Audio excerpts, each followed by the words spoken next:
할렐루야. 우리 같이 인사 나누고 말씀 전하겠습니다. 잘 오셨습니다. 예배 승리합시다. 네, 한 번 더 인사하겠습니다. 하나님 말씀만 따라갑시다. 네, 감사합니다. 우리 지난주는 기도하는 이유, 오늘은 제목이 아브라함을 통해서 결단하는 이유입니다. 우리 의지대로 결단하는 게 아니라 오늘 아브라함처럼 하나님 말씀 붙잡고 정말 우리 인생 근원이 치유되어지고 하나님을 향하여 결단하는 또 축복의 날이 되시기를 예수님의 이름으로 축복합니다. 결단하는 이유, 제목 그대로 제목과 선고를 잘 기억하시면 됩니다. 그래. 하나님이 아브라함처럼 이번 한 주간 나에게 결단하라고 하시는구나. 본토 친척 아비집을 떠나서 이제 진짜 하나님 원하시는 그 복음과 전도와 선교 세계복음화의 길로 가라고 하시는구나. 그 결단하시면 됩니다. 그러면 하나님의 음성을 잘 들게 되는 거가 될 거예요. 그래서 서론에서도 우리가 늘 기억해야 될 게 오늘도 우리는 주예전에 올라와서 하나님은 첫날의 복과 보좌의 축복을 다 준비하셨는데요. 중요한 키는요, 언약을 붙잡는 겁니다. 하나님의 말씀을 붙잡게 되면 우리 성도님들 이번 한 주간도 이 교회당을 나가고 또 현장으로, 세상으로, 가문으로, 직장으로 갈 거란 말이죠. 언약 잡고 가면요, 정말 중요한 일들이 벌어질 겁니다. 성경에 분명히 하나님의 말씀을 붙잡는 자는 흔들림이 없다 했습니다. 여호수아 1장 7절에 오직 강하고 극히 담대하여 나의 종 모세가 내게 명령한 그 율법을 다 지켜 행하고 우로나 좌우로나 치우치지 말라. 이런 일 저런 일이 와도 언약 잡고 흔들리지 말라는 거예요. 그리하면 네가 어디로 가든지 형통할 것이다. 하나님의 언약을 잡은 사람은요, 흔들림이 없습니다. 우리 성도님들, 오늘 하나님의 언약을 잡고 흔들림 없는, 문제는 가득한데 반석 같은 응답으로 하는 역사하실 겁니다. 언약 잡은 자의 특징이고요. 하나님 말씀을 붙잡은 자는 성경에 보니까 장애물이 사라진대요. 시편 119편 165절입니다. 주의 법을 사랑하는 자에게는, 하나님의 말씀을 붙잡고 하나님 말씀을 사랑하는 자에게는 큰 평안이 있대요. 그들에게 장애물이 없으리로다. 이거는 문제가 없고 시험이 없고 갈등이 없다는 얘기가 아닙니다. 문제가 와도 언약을 붙잡은 사람에게는요, 하나님 평안함을 주십니다. 이길 힘을 주시고 장애물이 없다. 이 말은 그 문제를 뛰어넘게 하거나 이길 힘을 주시거나 문제 삼게 아니 되게 하고 그 문제를 통과하게 될 겁니다. 너무 감사하죠. 우리는 언약만 잡았는데 오늘 아브라함이 그런 겁니다. 하나님의 언약만 잡고 말씀 따라갔는데 하나님은 아브라함의 인생 전체를 축복하셨습니다. 그래서 이게 서론과 결론에서 이 서론에 이 말을 하는지 금방 결론에서 이해가 되실 거예요. 그래서 오늘 하루 언약을 붙잡고 말씀만 붙잡자, 이걸 탁 마음속에 각인시키시면 됩니다. 그래서 하나님 말씀 붙잡은 자는 또 자유하게 됩니다. 진짜 자유함은 복음 안에 있거든요. 사도 바울이 이렇게 고백했습니다. 내가 복음으로 말미암아 내가 죄인과 같이 매이는 데까지 고난을 받았다. 억울하게 복음을 전한다는 이유로 사도 바울이 감옥에 들어갔는데요. 이때 사도 바울의 고백입니다. 하나님의 말씀은 매이지 않는다. 나는 감옥에 가둘 수 있지만 이 복음과 하나님의 말씀은 매이지 않는다는 거예요. 하나님 말씀은 살아 움직입니다. 이 자리에서 우리가 은혜 받고 언약만 붙잡아도 하나님은 시공간을 초월하여 우리 자녀에게, 우리 또 현장에, 직장에 하나님 역사하십니다. 믿음 가지고 기도하세요. 늘 고백하지만 다윗이 이걸 알고 있었습니다. 하나님의 말씀을 이루는 너희 천사여, 하나님의 뜻을 이루는 너희 천군이여, 하나님이 임재하는 곳, 예배하는 이곳에 있는 너희여. 오늘 언약 잡고 예배하는 이 시간에 하나님은 천군 천사를요, 우리 관계된 모든 곳에 일하십니다. 나는 예배하고 하나님은 내게 두고 온 현장에 일하신다는 사실 진짜 믿으세요. 지난주 우리 기도하는 이유에서 우리가 진짜 기도하고 예배할 때 영적 세계가 움직이잖아요. 자연 세계도 움직이잖아요. 장로님 기도하셨듯. 이 정도가 아니라 사람의 마음도 바뀝니다. 오늘 진짜 언약만 붙잡는, 그래, 오늘 짧게 3가지 얘기했지만요, 이 정도가 아닙니다. 나는 하나님의 은혜 받고 언약만 붙잡았는데 하나님은 한 주간도 나를 통해 일하신 걸 확인만 하시면 됩니다. 월, 화, 수, 목, 금, 토 이 언약이 어떻게 성취되는지 확인만 해보세요. 어떨 때는 문제로 이 언약이 확인될 것이고요. 어떨 때는 응답으로 확인될 것이고요. 어떨 때는 이런저런 시험과 이런저런 것들이 와서 확인하게 될 겁니다. 그래서 한 주간 하나님이 나에게 결단하라고 하셨구나. 확인하고 발견하는 시간 될 줄 믿습니다. 자, 그럼 첫 번째입니다. 우리가 왜 결단해야 되는지 첫 번째 깨달아야 될 게 우리의 정체성입니다. 원래 오늘 본문에도 나와 있듯이 우리가 알다시피 아브라함이라고 하잖아요. 근데 오늘 본문까지만 해도 아직 아브람입니다. 읽어보시면 그렇게 나와요. 아직 아브라함인데 성경을 보면요, 하나님이 중요한 순간마다 사람의 이름을 바꾸셨습니다. 이름을 바꾼다는 얘기는 단순히 호칭을 바꾼다는 의미도 있지만 우리의 정체성, 인생의 목적, 하나님 이름을 바꾸실 때에는요, 그 사람의 이름을 바꾸신, 인생을 바꾼 거란 말이죠. 그래서 고린도후서 5장 17절에 보니까 이전 것은 지나갔으니 보라 새 것이 되었도다. 그리스도 안에서 우리가 새로운 인생이 됐단 말이죠. 그래서 간혹 우리 성도님들 중에도 이름 바꾸신 분 몇 명 있잖아요. 여러 이유가 있어서 이제 이름을 바꾸신 건데, 하나님 복음 입장에서 봤을 때는 성경에는요, 몇 명의 인물들을 하나님 이름을 바꾸셨습니다. 오늘 본문에 우리가 알다시피 아브라함이란 사람의 뜻은요, 높은 아버지, 존귀한 아버지, 높임받은 개인적인 한 가문의 아버지란 뜻입니다. 이게 아직 언약이 나타나기 전의 이름이죠. 부모님이 셨겠죠, 아브라함. 근데 이 아브라함의 뜻을 우리식으로 해석하면 좋은 아빠입니다. 아브라함은 좋은 아빠. 그런데 하나님 어떻게 바꾸시죠? 창세기 17장 5절에 이제 후로는 내 이름을 아브라함이라 하지 아니하고 아브라함이라 하리니 이는 내가 너를 여러 민족의 아버지가 되게 함이라. 언약 이후로 이름이 아브라함으로 바뀌었어요. 하나님은 좋은 아빠를 원하시는 게 아니에요. 세상에는 요즘에 얼마나 좋은 아빠가 많습니까?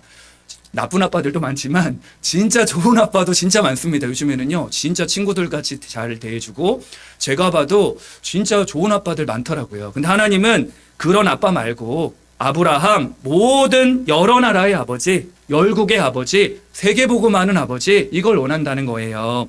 이 세상에 좋은 아빠, 정말 친절한 아빠, 이게 아니라요, 하나님은 복음 가진 아빠, 복음 가진 남자, 복음 가진 사람이 되라는 겁니다. 아브라함이 이름을 바꾼 이후로 그대로 응답받잖아요. 그렇죠? 모든 열국의 아버지, 여러 민족의 아버지, 우리가 바로 그런 정체성, 똑같이 우리도 그 응답을 누리게 되시길 바라고요. 그의 아내 사레입니다. 사레도 원래 뜻은요, 나의 공주란 뜻이에요. 그냥 한 사람의 아내, 공주, 그렇게 뜻인데요. 이 사레도 사라로 바뀝니다. 창세기 17장 15절에 보니까 하나님이 또 아브라함에게 이르시되 내 아내 사레는 이름을 사레라 하지 말고 사라라 하라. 내가 그에게 복을 주어 그가 내게 아들을 낳아주게 하며 내가 그에게 복을 주어 그를 여러 민족의 어머니가 되게 하리니 민족의 여러 왕이 그에게서 나리라 말씀하고 있습니다. 사례가 언약을 깨닫기 전에는 나만을 위한 인생이었단 말이죠. 근데 이제는 바뀐 겁니다. 이 사례는 여러 민족의 어미야, 열국의 어머니야.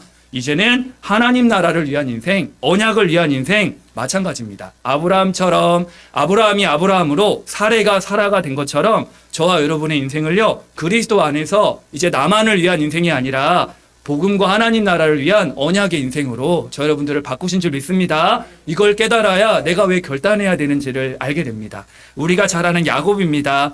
야곱도 원래 뜻은 속이는 자예요. 이름 그대로 발 뒤꿈치를 잡는 자, 이런 뜻입니다. 늘 야곱은 어떤 사람이죠? 성경에서 봤듯이 늘 계산하고 늘 자기 방법, 인간 중심. 언약을 분명히 주셨는데도 늘 막 머리 쓰잖아요. 먼저 복 받으려고 하고 삼촌 집에서도 막 머리 굴리는 모습들이 계속 나옵니다. 그럴 때 창세기 32장 28절에 보면 하나님 이름을 바꿔주십니다. 그가 이르되 내 이름을 다시는 야곱이라 부를 것이 아니요 이스라엘이라 부를 것이니 이는 네가 하나님과 및 사람들과 겨루어 이겼음이니라. 이제 늘 계산하고 내 방법, 내 중심, 물질 중심, 성공 중심에 사는 그런 인생이 아니라 이제 너는 언약의 사람이야. 하나님의 방법대로 살아가는 인생이야. 옛사람에서 새사람으로 하나님은 그 이름을 바꾸시면서 인생의 방향을 바꾸셨습니다. 그래서 그 이스라엘로 바꾼 이후에 그 12지파, 그 아들 12명이 전부 다 12지파의 응답을 받게 됐고요. 그 야곱의 아들 요셉을 통해 세계복음화의 축복을 누리잖아요. 이름 그대로 응답받게 됐습니다. 이 정도가 아니에요. 우리가 잘 아는 시몬 보세요. 시몬 하면 뜻이 흔들리는 자, 불안한 자, 뭐 이런 뜻입니다. 그런데 이런 시몬을 예수님이 만나시고 이렇게 말씀하십니다. 요한복음 1장 42절에 예수께로 오니 예수께서 보시고 이르시되 내가 요한의 아들 시몬이니 장차 게바라 하리라 하시니라. 게바는 번역하면 베드로라. 하나님이 그 시몬을 베드로로 바꿔주십니다. 베드로의 뜻은 뭐죠? 반석, 바위, 이 뜻입니다. 너는 베드로라. 이 반석 위에 내 교회를 세우리니 말씀하셨죠. 하나님께서는 늘 흔들리는 인생 베드로를요, 시몬을요, 반석 같은 사람으로. 그러니까 저 여러분들과 같아요. 늘 흔들리는 인생이었던 우리가 그리스도를 만나고 반석같이 서게 됐잖아요. 얼마나 감사합니까? 한 명만 더 예를 들면 우리가 잘 아는 사울입니다. 사도행전 13장 9절에 보니까 사울이라는 바울이 성령이 충만하여 그를 주목했다. 예전에는 바울을 늘 사울이라고 불렀어요. 성경을 보면 압니다. 그런데 이 사도 바울이요, 다메섹에서 그리스도를 만나고 안디옥에서 사역을 시작했단 말이죠. 그래서 선교사로 파송받으면서 그때부터는 바울로 불려지기 시작합니다. 이 사울은 유대식의 이름이고 바울은 이방 선교식의 이름인데요. 사울의 뜻은 히브리식 큰 자, 왕 이름입니다. 사도 바울이 사울이 원래는 큰 자, 왕이 되려고 했고 막 크게 높아지려고 했단 말이죠. 이름 그대로요. 바울은 로마식 이름인데 작은 자란 뜻입니다. 그런데 이 큰 사람이 되려던 사울이 그리스도 앞에 무릎을 꿇고 하나님 앞에 바울이 되자 세계 살리는 바울이 된 겁니다. 참 이름 그대로 따라가죠. 하나님이 아시고 하나님 이름을 바꾸실 때 그의 인생도 바꾸셨습니다. 그래서 이름을 바꿨다는 얘기는 그냥 바꾼 것도 있지만 나의 정체성, 또 우리의 방향, 우리의 복음 중심, 언약 중심, 이게 확인이 되어지죠. 그래서 이것처럼 하나님께서도 저와 여러분들요, 예전에는 하나님 만나기 전에는 늘 개인 중심, 물질 중심, 성공 중심 이런 인생이었다면요, 이제 우리를 하나님의 자녀로 전도자로 부르셔서 이제 우리를 복음 중심으로, 언약 중심으로, 말씀 중심한 인생으로, 하나님 나라의 인생의 중심으로 우리를 바꾸신 줄 믿습니다. 너무 감사해요. 그래서 저 여러분들은 이 5명의 믿음의 인물들처럼요, 저 여러분들 일단 하나님의 자녀 렘넌트로 바꾸셨습니다. 렘넌트들만, 어린 렘넌트들만 렘넌트가 아니라 저 여러분들이 다 렘넌트예요. 렘넌트의 뜻이 4가지가 있잖아요. 남은 자, 남는 자, 남을 자, 남길 자라는데 잘 모르셔도 됩니다. 렘넌트는 누구냐? 복음의 비밀을 가진 자가 렘넌트입니다. 저 여러분들이 이 시대의 렘넌트예요. 우리 이름을 바꾼 겁니다. 우리 다 렘넌트라고 불러도 되지만 그렇게 부르면 이상하잖아요. 그래서 우리는 복음의 비밀을 가진 남은 자 렘넌트다. 우리는 복음 안에서 기도의 비밀을 누리는 남는 자 렘넌트다. 이 복음과 기도의 비밀을 가지고 전 세계를 살릴 우리는 남을 자 렘넌트다. 이 복음과 기도의 축복을 후대에게 전달할 우린 남길 자 렘넌트다. 저 여러분들은 렘넌트입니다. 어른 렘넌트죠. 그래서 우리의 정체성을 바르게 하는 축복의 시간이 되시기를 바라고요. 저 같은 경우도 지금 코로나 전이었을 거예요. 선교대회가 이제 덕평에서 하게 됐는데 점심을 먹고 배감해서 선교사님들 몇 분을 태우게 됐어요. 이름을 모르겠습니다. 그 선교사님 이름을요. 그래서 이제 태워주니까 운전을 너무 천천히 잘 하신다면서 이름을 물어보는 거예요, 저한테. 그래서 제 이름은 김영준 목사입니다. 이렇게 말했더니 이 사람이 듣더니 영혼 구원을 위해 준비된 사람이네요. 이렇게 말하는 거예요. 참 좋다. 그래서 저는 항상 이제 김영준, 이제 길 영자에 뛰어날 준자거든요. 길이 뛰어난 사람. 엄마가 아빠가 지어준 이름이란 말이죠. 그래. 우리가 뭐 복음적으로 해석도 하지만 이분의 말을 듣고 그래 맞다. 내가 하나님 은혜로 복음을 깨닫고 진짜 영혼 구원 세계 복음하라고 나에게 준비하신 게 맞다. 그러니까 그걸 들으니까 막 요한복음 15장 16절 너희가 나를 택한 게 아니라 내가 너를 택했다. 베드로전서 2장 9절 너는 택하신 족속이야. 내가 널 택했어. 너는 왕같은 제사장이야. 이 빛을 선전할 전도자야. 막 성구가 계속 떠오르는 거예요. 에베소 1장 4절 창세전에 그리스도 안에서 내가 널 택했어. 예레미야 1장에도 내가 여러 나라 살릴 전도자로 너를 택했어. 이게 막 떠오르는 거예요. 맞습니다. 전사님 우리 전도자들 다 이름이 있잖아요.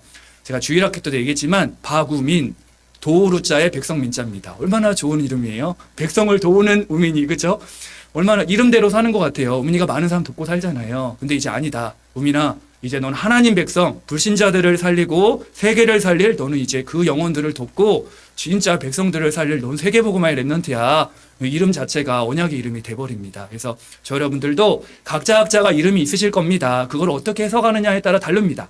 오늘 아브라함이 아브라함 된 것처럼 사레가 사라가 된 것처럼 사울이 바울로 이름 바뀐 것처럼요. 오늘 결단하세요.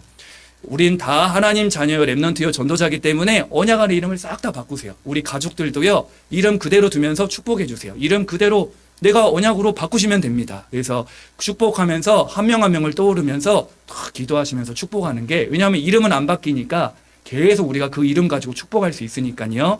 오늘 이 정체성을 가지고 하나님이 이 신앙의 인물들을 바꿔주신 것처럼 오늘 우리도 언약의 사람으로 결단하는 축복의 시간이 되시기를 바랍니다. 그래야 두 번째 오늘 제목처럼 결단하는 이유를 알게 됩니다. 내가 이유를 모르면 결단할 수가 없어요. 내가 왜 여기 앉아있지? 내가 왜 예배드리고 있지? 이유를 알아야 됩니다. 오늘 아브라함을 보면서 내가 왜 결단해야 되는지 오늘 그걸 보겠습니다. 일단요, 이 아브라함의 과거는요, 우린 과거에서 빠져나와야 된단 말이죠. 아브라함의 인생을 보면서 확인하면 됩니다.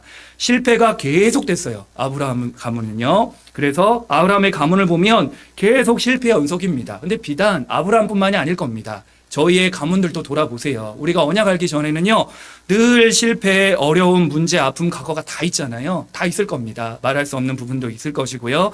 아브라함은 과거 때문에 늘 실패 연속이었어요. 그 아버지 인생을 보니까 여호수아 24장 2절에 보니까요, 너희 조상들 곧 아브라함의 아버지 데라가 옛적에 다른 신들을 섬겼느니라 말씀하고 있습니다. 데라가 보니까 여기 성경에 기록되어 있기를 다른 신들을 섬겼대요. 좀 더 구체적으로 신학자들은 뭐라고 얘기하냐면 우상을 만드는 자라고 했습니다. 우상을 숭배하는 정도가 아니라 우상을 만드는 자였대요. 우리는 알고 있잖아요. 우상 숭배의 결과를요. 그러니까 창세기 11장 우리 12장 읽기 바로 전에 단락을 보면요, 아버지 데라는 길바닥에 죽게 됩니다. 그리고 형제 동생 하란도 죽게 되고요. 뭔가 되는 일이 없는 거예요. 아브라함 가문이 늘 어렵고 막히고 실패가 연속되고 반복되는 인생이었습니다. 이때 아브라함의 문제가 우리가 볼 때는 윤리 도덕적인 문제로 볼 수도 있고 단순한 이 생활 문제다. 우리가 뭘 잘못했지? 늘 환경 문제로 볼 수도 있는데요. 아브라함의 가문이 뭔가 잘못 살았기 때문에 이 문제가 왔을 거야. 저도 과거에 그렇게 생각했어요. 우리 가문은 나는 그렇게 뭔가 왜 잘 안 되지? 우리 집은 또 왜 이렇지? 다른 사람하고 늘 비교하면 보니까요, 우리 집안은 뭔가 안 되는 것 같고 나만 뭔가 인생이 안 풀리는 것 같고 20살 전까지 제가 인생이 그랬어요. 아브라함도 그랬던 것 같습니다. 그런데 성경에는요, 분명히 말합니다. 아브라함의 문제도 저와 여러분들의 문제도 무슨 문제다? 근본 문제다. 하나님을 떠났기 때문에 오는 문제다. 분명히 성경은 말씀하고 있습니다. 근본 문제가 뭐죠? 창세기 3장 문제입니다. 창세기 3장 1절에 6절에 보면 인간은 영적 존재인데요, 창세기 3장에 출현한 인간이 사단에게 속아 하나님 말씀을 놓쳐버렸습니다. 그래서 죄가 들어오고 하나님을 떠나버린 거예요. 로마 3장 23절에 모든 사람이 죄를 범하였음에 하나님의 영광에 이르지 못했다. 모든 사람이 하나님 떠난 원죄에 빠진 겁니다. 이걸 근본 문제라고 하고 한마디로 말하면 하나님 떠난 거라고 합니다. 하나님 떠난 죄. 아브라함과 저와 여러분들의 문제는요, 근본적으로 하나님을 떠난 문제입니다. 이 아브라함이 깨달은 거예요. 하나님을 떠나서 우리 가문이 불행과 저주와 고통받고 재앙 속에 살다가 지옥 가야 되는구나. 그렇죠? 이런 아브라함과 저 여러분들을요, 그래서 우리에게 구원자를 보내주셨구나. 저도 이게 다 깨달은 거예요. 늘 물음표였던 저의 인생이요, 그래서 하나님이 우리에게 복음을 주셨구나. 그래서 예수님이 그리스도로 오셨구나. 깨닫게 된 거예요. 내 문제는 윤리도덕적 문제도 아니고 하나님을 떠난 문제였구나. 어느 순간 저에게 느낌표로 확 온 겁니다. 그래. 그래서 답은 간단해요. 그 예수님을 그리스도로 믿고 영접하면 하나님 자녀가 된다는 겁니다. 우리가 하나님을 떠난 죄와 저주와 사단 권세 아래 영원히 죽어야 되는데요, 그 예수님이 구원자가 되셔서 그리스도의 직분을 감당하셨다는 거예요. 우리를 영원히 망하게 하는 마귀를 멸하시고 우리의 모든 죄를 십자가에서 용서하시고 하나님 떠난 우리를 위해 하나님 만나는 길을 오셨다는 거예요.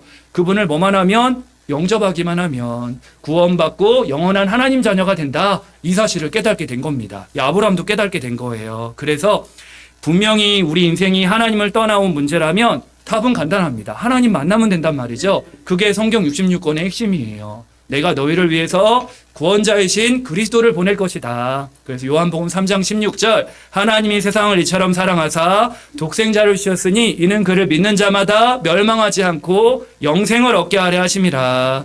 우리를 너무너무 사랑하셔서 하나님의 사랑, 우리에게 그리스도를 보내주셨습니다. 그래서 과거의 실패 연속이었던 아브라함이요, 지금 이제 오늘 믿음의 결단을 합니다.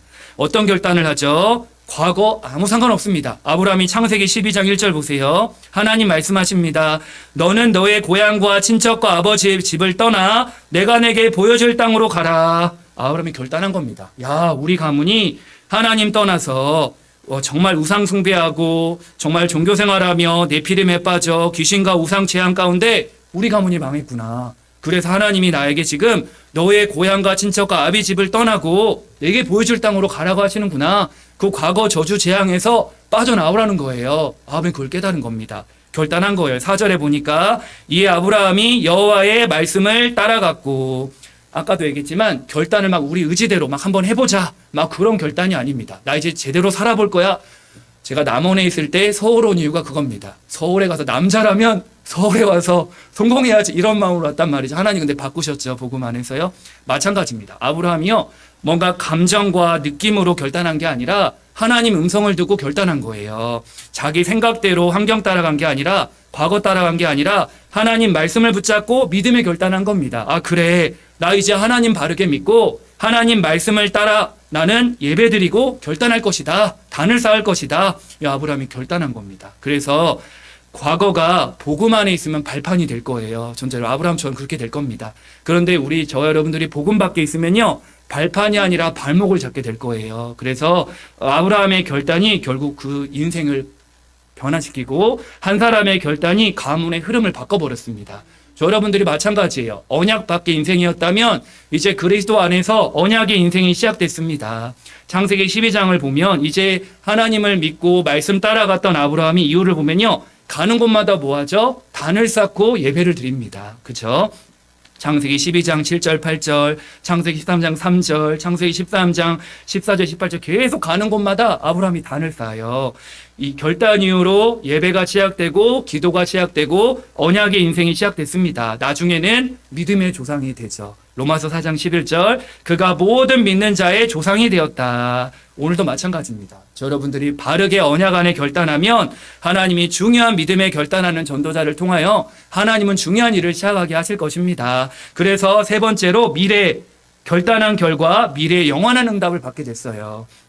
내 과거는 실패요 좌절이었지만 지금 흔들릴 수 있지만 결단한 아브라함을 통해 미래에는 참된 응답을 받게 하셨습니다. 일단 창세기 12장 2절 3절에 보면 거기 키는 뭐죠? 너는 복이 될 것이고 너로 말미암아 모든 민족이 복을 받게 될 것이다. 아브라함은 이제 결단하고 나오는데 그런 아브라함에게 너로 말미암아 모든 민족이 복을 받을 거야. 너 믿음의 조상이 될 거야. 너는 복이야. 미래까지 응답을 다 주셨습니다.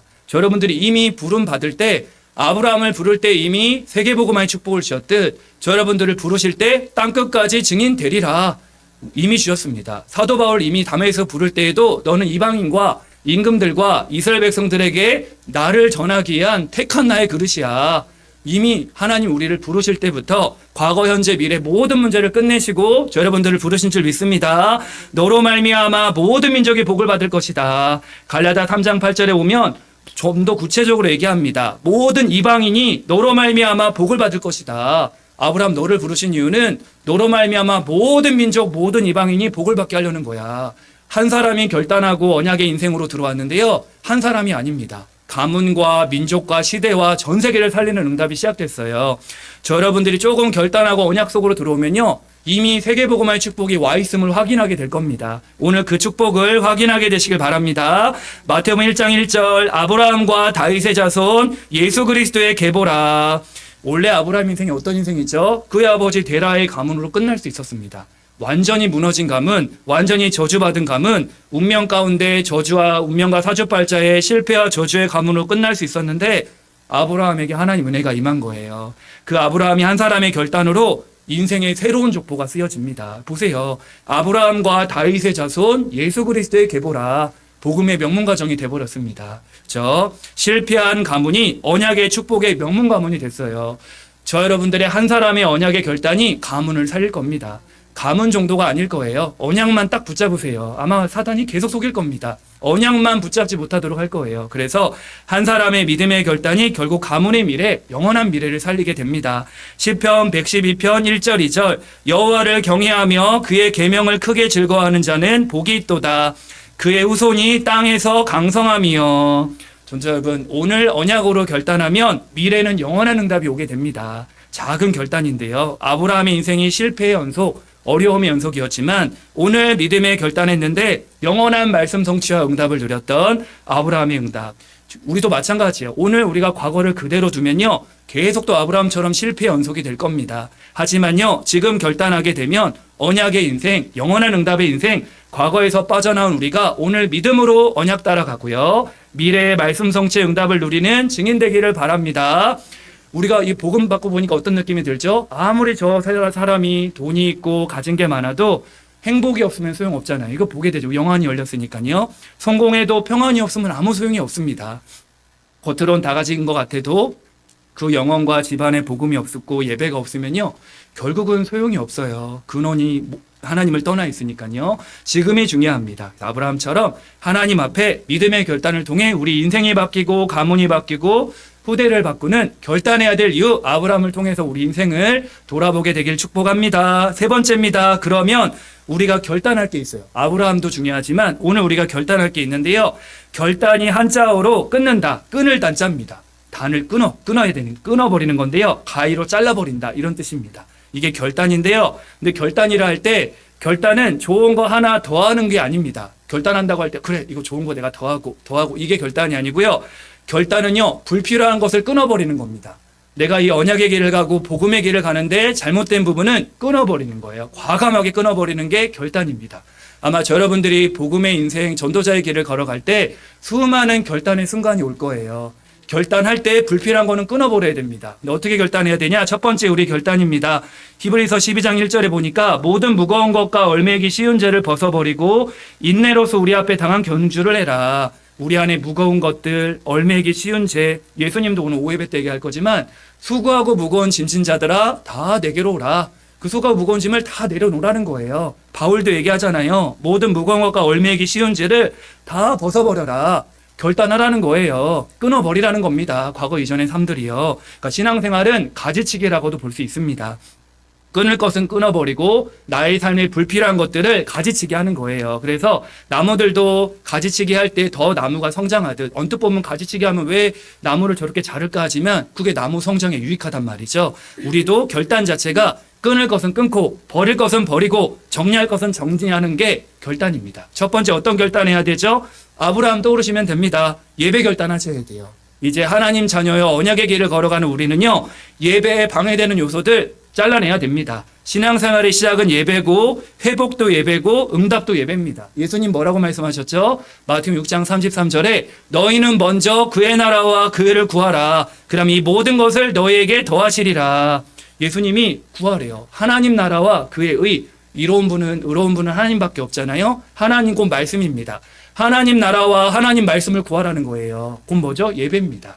우리 할례 성도님들 예배 결단, 예배에 방해되는 것들 싹 잘라버리세요. 언약으로 붙잡으셔야 됩니다.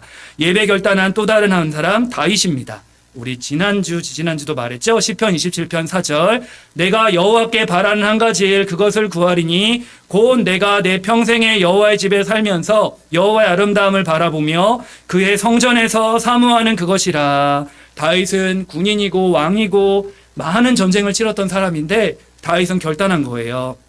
나는 여호와께 바라는 한 가지 소원이 있습니다. 내 평생의 소원은 여호와의 집에서 살면서 여호와 아름다움을 바라보며 성전에서 예배드리고 하나님을 사모하는 겁니다. 결단한 겁니다.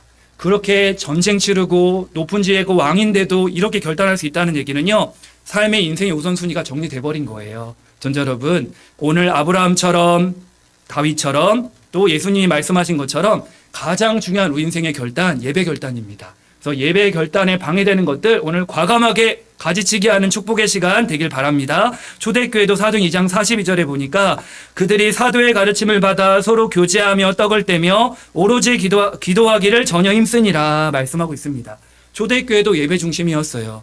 초대교회에 120명이 모여 기도했는데 3천 제자가 일어났죠. 3천 제자가 어떻게 움직였죠? 예배 중심으로 움직였습니다. 사도의 가르침을 받아서 서로 교제하며 떡을 떼며, 그러니까 초대교회 그릇이 되는 거예요. 3천 명이 모여도 되는 그 그릇, 교회가 그게 준비가 된 겁니다. 그래서 우리 인생의 예배, 인생의 우선순위, 그래서 저도 그렇고 성도님들도 다 이 주일 예배도 그냥 온 게 아니잖아요. 뭔가를 결단하고 끊었기 때문에 온 겁니다. 그래서 예배가 중요해지니까 자연스럽게 우리도 신앙생활 할 때 느끼셨잖아요.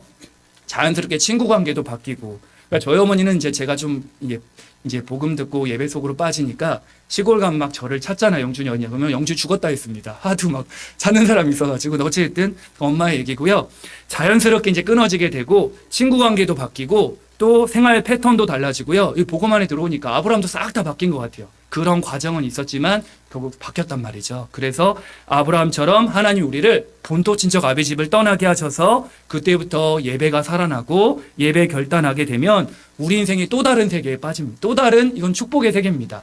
남들이 볼 땐 너 이렇게 맨날 주일날 예배 드리고 사원을 하고 말씀 듣고 얼마나 힘들겠냐. 그럼 말해주세요. 뭐가 힘드냐. 이게 더 큰 축복이라고 말해주셔야 됩니다. 그래서 우리 안에 그런 참된 예배 결단의 축복이 일어나게 되길 바라고요. 두 번째 우리 안의 결단이 말씀 결단입니다. 창세기 12장 4절 이에 아브라함이 여호와의 말씀을 따라갔다 했죠.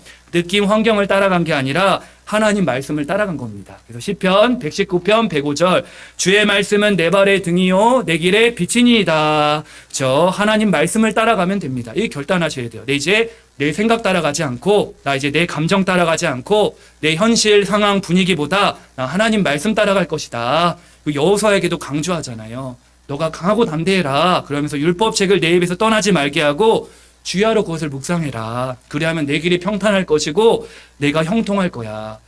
하나님이 여호수아에게 이 가나안을 정복할 여호수아에게 다른 거 말하지 않았습니다. 너가 말씀 잡고 좌로나 우로나 흔들지 마. 이걸 말씀하셨어요. 전도자 여러분, 이제 언약의 인생이 들어온 우리가 예배 결단하고 말씀 따라가면요 아무 문제 없습니다. 흔들릴 이유가 전혀 없어요. 그래서 우리를 막 힘들게 하고 어려움 올 때마다 언약만 딱 잡으시면 됩니다. 그래서 말씀을 결단 안 하고 언약을 결단 안 하면 어떻게 되냐면 언약의 인생 속에 들어왔는데도 자꾸 사람이 기준되면요 그 사람 바라보면 힘 빠지고 흔들린단 말이죠. 환경과 경험이 기준되면 내 경험이 다 맞지 않아요. 한계가 오고 또 흔들리게 되고 낙심하게 되고 의심합니다. 왜냐하면 언약을 붙잡지 않으면 그렇게 돼요. 근데 언약을 붙잡게 되면 문제 와도 방향이 보이고 내가 확신이 있고 응답이 있기 때문에 흔들리질 않습니다. 그래서 아브라함처럼 예배 결단, 말씀 결단 또 하나 더 있다면요 살리는 결단, 전도 결단입니다. 신앙생활의 목적이 예전에는 우리가 구원받아도 뭔가 내가 응답받고 내가 잘되고 내가 갈급하니까 여기에만 방향 맞췄는데요. 이제는 달라집니다. 오늘 아브라함처럼요. 아브라함의 본토 친척 아비 집에서 내가 영원히 멸망받아 죽어서 지옥 가야 되는데 하나님 은혜로 나를 구원하시고 하나님 자녀 삼아주셨구나. 아브라함이 깨달았어요. 그때부터 아브라함이 바뀐 겁니다. 과거의 그 삶이 아니라 자꾸 바뀌어요. 살리는 인생, 살리는 고민, 살리는 전도하는 자로 아브라함의 인생을 바꿔주셨습니다. 저와 여러분들도 마찬가지예요. 복음을 듣고 하나님 말씀 따라가다 보니까 자꾸 바뀌잖아요. 부정적이었던 우리가 자꾸 긍정적으로 바뀌게 되고 그게 왜 그러냐면 다 서로가 다른 부분이 있지만요.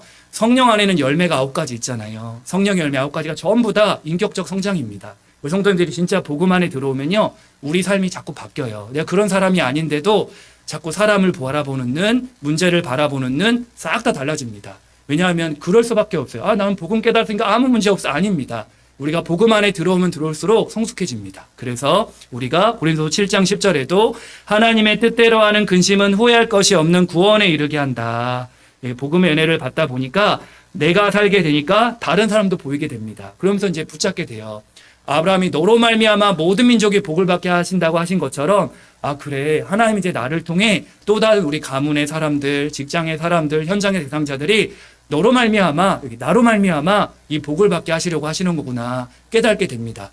내가 막 특별한 사람이 아니라 하나님이 나를 먼저 부르셨구나. 이 복음의 빛을 또 전달할 증인으로 나를 부르셨구나 깨닫게 됩니다. 그래서 그런 비밀이 있어요. 우리가 또 이게 증인으로 이제 전도 결단할 때 우리가 사실 바르게 예배드리고 말씀 바르게 결단하면서 따라가기만 해도요 증인 되어집니다. 예를 들면 저번에 일본 오사카 교회 다녀왔잖아요. 거기서 이제 네팔의 그 다민족 영혼들이 5명이 그 교회화가 됐어요. 캠프 말고 그 전부터. 근데 그 네팔의 한 사람이 간증을 하는데 그런 말을 합니다. 원래 이제 식당에서 일한 사람인데요. 대부분이 요즘은 많이 식당들에서 일하잖아요. 그 네팔 그 사람이 원래는 그 사장님이 늘 복음하고 막 기도하고 하니까 너무 싫었대요. 막 복음 전해주니까 한 번이씩 계속 전해주니까 막 싫었대요. 그런데 한 번 일이 하나 터진 겁니다. 식당에서 일하다가 갑자기 그 사장님이 다치게 된 거예요. 순간 뭘 하다가 이제 다친 거죠, 사장님이. 그래서 막 어떻게 하냐 말 계속 막 하고 있는데 그 사장님이 그렇게 말을 하더래요. 우리 직원들이 다치지 않고 내가 다쳐서 다행이다. 하나님께 감사하면서 이렇게 한다는 거예요. 그 말을 듣는 순간 이 사람이 마음이 바뀌었다는 거예요. 이 사장님이 진짜구나. 나를 막 전도해서 어떻게 하려는 사람이 아니라 자기가 손 다쳤는데도 불구하고 막 빨리 병원 가서 나 같아도 만약에 저 같아도 다쳤다 그러면 빨리 뭐 어떻게 하든 할 거 아니에요. 근데 오히려 내가 다쳐서 다행이고 직원들 당신들이 안 다쳐서 다행이다 이렇게 말을 하더래요. 아, 이 사장님은 진짜 나를 위한 사람이구나. 나를 위한 기도하는 사람이구나. 깨닫게 됐다는 거예요. 그래서 처음 이제 그 교회로 오게 됐고 복음을 깨닫게 됐다는 거예요. 아, 고백을 듣는데 우리가 사실 직접 전도하는 것도 중요합니다. 내가 받은 은혜가 너무 크니까요. 예수님도 모든 민족 어린 양 땅끝 천하만민으로 가라도 했지만요. 간접 전도도 너무 중요합니다. 그래서 마태복음 5장 16절에 이같이 너희 빛이 사람 앞에 비치게 하여 그들로 너희의 착한 행실을 보고 하늘에 계신 너희 아버지께 영광을 돌리게 하라. 맞습니다. 우리 할렐루야 성도님들이요. 우리가 은혜를 받으면요. 때로는 직접도 막 현장에서 우리가 천도 캠프로 대상자들에게 막 복음을 갈급하게 전하기도 하고요. 어떤 경우에는 간접 전도가 더 중요한 경우도 있습니다. 바울이 전도할 때 로마서 16장 일꾼들이 얼마나 소중했어요. 만약 그들의 도움이 없었다면 바울이 바울 되지 못했을 겁니다. 어떤 사람은 보호자로, 동역자로, 식주인으로 함께 세계복음화 했잖아요. 그리고 오늘도 우리 할렐루야 성도님들이 예배 자리에 나와서 하나님 말씀 바르게 받고 은혜 받는 거, 전 최고 전도라고 생각합니다. 그리고 각자가 앞에서도 전도할 수 있고 뒤에서도 전도할 수 있고 항상 주의 일을 힘쓰고 내게 주어진 일을 바르게 한다. 최고 전도입니다. 그래서 고린도서 15장 58절에 항상 주의 일에 힘쓰는 자들이 되라. 이는 너희 수고가 헛되지 않은 줄 알미라. 맞습니다. 이 교회 공동체가 혼자 하는 게 아니란 말이죠. 설교하는 사람도 있고 찬양하는 사람도 있고 기도하는 사람도 있고 섬기는 사람도 있고 돕는 사람도 있고 이 모든 게 합쳐져서 하나님 나라의 망대를 이룬단 말이죠. 그래서 결단, 오늘 아브라함처럼요. 예배 결단, 말씀 결단, 증인 결단입니다. 그래서 아브라함처럼 우리 할 성도님들이요. 이 사실을 붙잡고 나에게 오늘도 예배드리고 말씀 붙잡고 증인되는데 방해되는 요소가 있다면 과감히 끊어버리는 결단이 있기를 예수님의 이름으로 축복합니다. 그래서 결단을 하겠는데 아브라함처럼 우리도 이 결단의 길을 가고 이제 언약의 길을 가고 있잖아요. 그런데 이 결단을 유지하고 지속하기가 참 쉽지가 않습니다. 또 세상이 우리를 가만두지 않고 우리 체질이 가만두지 않고 자꾸 과거로 우리를 회귀본능 시킨단 말이죠.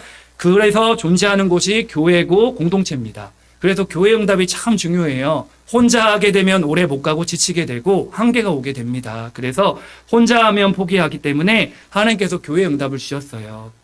히브리서 10장 24절 25절 서로 돌아보아 사랑과 선행을 격려하며 모이기를 피하는 어떤 사람들의 습관과 같이 하지 말고 오직 권하여 그날이 가까움을 올수록 더욱 그리하자 말씀하고 있습니다. 하나님께서 이 응답을 누리라고 교회 응답을 주셨습니다. 복음 가진 자들이 함께 모여 함께 하나님 나라를 이루는 결단해서 이 하나님의 복음을 듣고 하나님 나라의 은혜가 필요한 자들이 오늘도 함께 모여 그 은혜를 누리잖아요. 서로 모여서 응원도 해주고 격려도 해주고 교제하고 또 기쁨으로 돌아와서 하나님의 역사도 체험하고 나누고 이 교회입니다. 저에게 있어서 최고의 응답을 얘기하자면 일단 전도자를 통해서 복음을 깨달은 것이고요. 그거만큼 중요한 응답이 교회 응답입니다. 우리 할렐루야 학교를 통해서 귀한 목사님과 사모님을 만나고 저만큼 교회 응답의 축복을 받은 사람이 없을 거라 봅니다. 아마 우리 성도님도 다 마찬가지일 거예요. 진짜 우리 교회가 복음 안에 교회 응답을 정말 받고 나니까요. 그때부터 제가 복음화가 됐고 제자가 됐고 현장화가 됐고 세계복음의 축복을 누리게 됐단 말이죠. 얼마나 은혜 받은지 모릅니다. 그래서 우리 성도님들도요. 우리 교회가 정말 복음 가진 교회, 세계복음하는 교회가 맞다면 응답 중에 응답, 교회 응답입니다. 그래서 우리 전도자들이요. 초대교회 성도들 이렇게 함께 하면서 신앙생활을 함께 동역한 거예요. 함께 동역자로 그래서 목회자가 있는 것이고 전도자가 있는 것입니다. 그래서 교회 응답 속에서 우리의 결단을 늘 유지하며 또 함께 격려해주고 응원하는 우리 교회 공동체, 할렐루야 교회 공동체 될 줄 믿습니다. 결론입니다. 오늘 아브라함처럼 우리는 진짜 아까 선언되겠지만 언약만 바르게 붙잡으면 됩니다. 말씀만 따라가게 되시길 바랍니다. 말씀 따라가면 현실은 달라도 반드시 성취됩니다. 아브라함이 말씀을 분명히 따라갔죠. 그런데 바로 뒷구절에 기근 찾아옵니다. 기근 찾아와서 아브라함이 막 정신을 못 차려요. 그래서 아내를 빼앗길 뻔하기도 하고 그 다음 장 보면 막 조카로가 그 자기가 가지고 있는 소유물 때문에 다투기도 하고 어떤 경우는 하갈 문제, 자녀 문제 때문에 또 어려움을 겪기도 하고 그 결과로 이스마엘 그 아들을 낳게 되잖아요. 불신앙의 열매죠. 그런데 보세요. 아브라함이 그런 가운데서도 하나님 말씀을 따라갔는데 언뜻 보면 지금처럼 문제가 더 생기는 것 같습니다. 그런데 겉으로 보면 말씀 따라가면 더 많은 문제가 있는 것처럼 보이지만 중요한 거는요. 이 아브라함이 그때마다 현실보다 언약을 붙잡았다는 거예요. 로마서 4장 18절 21절에 보니까요. 아브라함이 바랄 수 없는 중에 바라고 믿었으며 믿음이 약하여지지 아니하고 하나님의 약속을 의심하지 아니했다. 아브라함이 이런저런 실수는 했지만요. 언약을 굳게 붙잡았습니다. 히브리서 11장 17절 19절에도요. 하나님이 능히 죽은 자 가운데서 다시 살리실 줄을 생각했다. 현실과 상황은 다르지만요. 아브라함은 하나님의 말씀을 믿었습니다. 이게 신앙생활입니다. 전도 여러분, 우리가 신앙생활 하다 보면 영적 문제 때문에 힘들기도 하고 이런저런 현실 상황을 보면 내가 언약 잡았는데 전혀 다른 길로 가는 것 같기도 합니다. 그렇지 않습니다. 하나님 모든 것을 합력하여서 선을 이루신단 말이죠. 요셉도 그랬잖아요. 창세기 37장에 분명한 언약의 꿈을 꿨습니다. 결단했는데 상황은 뭐죠? 노예로 갔습니다. 그 다음에 어떻게 갔죠? 또 감옥에 가게 됐어요. 다윗도 그랬습니다. 너 이제 왕이 될 거야. 기름 부었단 말이죠. 그런데 이때부터 다윗은 고생 시작입니다. 그렇죠? 언뜻 보기에는 왕이 되고 왕궁에 앉은 줄 알았는데 수십 년간을요 광야로 도망다니고, 그렇죠? 인생에 쫓기는 인생, 수많은 어려움, 죽을 고비가 너무너무 많았어요. 우리가 알다시피요. 늘 도망다닌 인생이 다윗의 인생이었습니다. 그런데 결국 보세요. 아브라함도 요셉도 다윗도요 현실을 따라간 게 아니라 하나님 말씀을 붙잡았습니다. 하나님 말씀대로 되어집니다. 오늘 저 여러분들이 딱 결단이 필요해요. 또 현장에 나가면 눈에 보이는 응답이 없을 수 있어요. 그리고 당장 현실과 상황이 내 생각과 다를 수 있고 뭔가 더 큰 문제가 오는 것 같기도 합니다. 이때 하나님의 역사와 축복이 없어도 나는 아브라함처럼 오직 복음만 붙잡겠다. 나는 말씀만 따라가겠다. 나는 언약만 붙잡겠다. 오늘 결단하는 시간 되시길 바라고요. 그 결단이 인생을 바꾸고 가문을 바꾸고 후대를 바꾸는 시작이 될 것입니다. 그래서 오늘 아브라함처럼 새로운 시작의 결단, 예배 결단, 말씀 결단, 전도의 결단이 실제로 시작되기를 예수님의 이름으로 축복합니다. 우리 찬송가 546장 찬양하겠습니다.